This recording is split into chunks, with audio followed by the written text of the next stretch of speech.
नमस्कार। सरकारी कर्मचारियों की पेंशन के लिए बनी सोमनाथन कमेटी अपनी रिपोर्ट फाइनल करने के अंतिम चरण में है और संभावना यही है कि सरकार बहुत जल्द या यूं कहें कि अगले महीने यानी अगस्त के लास्ट वीक तक कमेटी की सिफारिशें लागू करने के उद्देश्य से गजट नोटिफिकेशन ला सकती है। सरकार और कमेटी के अध्यक्ष श्री टी.वी. सोमनाथन पहले ही साफ कर चुके हैं कि कर्मचारियों को ओल्ड पेंशन देना संभव नहीं है और एनपीएस में ही सुधार किए जाएंगे।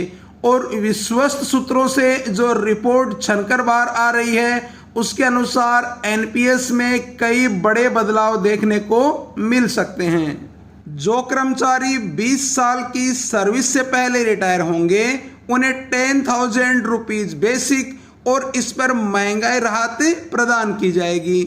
इसको यदि हम आज के हिसाब से कैलकुलेट करें तो यह 50% डीए के हिसाब से 5,000 रुपीज महंगाई राहत के बाद total pension 15,000 rupees per month होगी। जिन कर्मचारियों की सर्विस 20 से 30 साल के बीच रहेगी उन्हें अंतिम वेतन के 35% के बराबर पेंशन और महंगाई राहत प्रदान किए जाने का प्रावधान किया जा सकता है।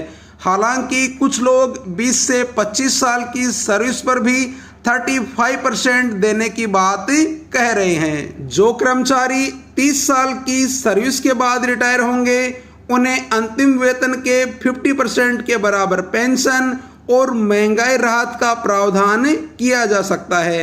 हालांकि कुछ लोग इसमें भी 25 साल की सर्विस के बाद ही 50% पेंशन की बात कह रहे हैं। रिटायरमेंट पर एनपीएस के टीयर 1 अकाउंट में जमा कर्मचारी के कंट्रीब्यूशन और उस पर मिले रिटर्न में से कर्मचारी को पूरा वापस किया जाएगा या फिर उसका कुछ भाग ही वापस होगा, इस पर अभी रिपोर्ट आने पर ही पता लग पाएगा।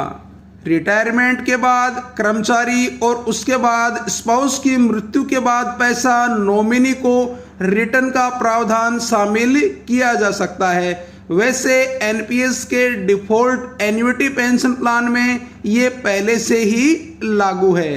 कर्मचारियों की एक प्रमुख मांग है कि कर्मचारियों को महंगाई राहत और पे कमीशन का लाभ रिटायरमेंट के बाद ओल्ड पेंशन स्कीम के कर्मचारियों की तरह ही मिलना चाहिए। ड्राफ्ट में ये दोनों बातें शामिल हो सकती हैं। तो अभी के लिए बस इतना ही। इस संदर्भ में जैसे ही कोई नई अपडेट होगी आपके सामने फिर हाजिर होंगे। अब दीजिए इजाजत। नमस्कार। जय हिंद।